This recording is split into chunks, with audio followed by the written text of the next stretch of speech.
Bawaslu Aceh gelar sosialisasi Gampong Demokrasi di Aceh Singkil. Aceh Singkil, 25 November 2024, Badan Pengawas Pemilihan Umum Provinsi Aceh melaksanakan kegiatan sosialisasi dan pembentukan Gampong Demokrasi dengan tema Demokrasi Pengawasan Partisipatif. Acara ini bertujuan untuk meningkatkan kesadaran dan partisipasi masyarakat dalam mengawasi jalannya pemilihan umum secara aktif.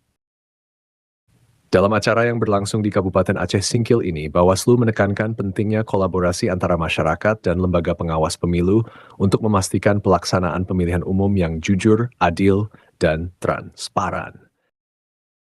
Peserta yang terdiri dari tokoh masyarakat, aparat desa, dan perwakilan pemuda mendapatkan pemahaman tentang peran pengawasan partisipatif dalam mencegah pelanggaran pemilu. Slogan Bersama Rakyat Awasi Pemilu, bersama Bawaslu Tegakkan Keadilan Pemilu, menjadi pesan utama yang digaungkan dalam kegiatan ini dengan harapan Gampong Demokrasi dapat menjadi inspirasi bagi desa lain di Aceh untuk membangun budaya demokrasi yang lebih baik. Dari Kabupaten Aceh Singkil, untuk Media Singkil Video, Muhammad melaporkan.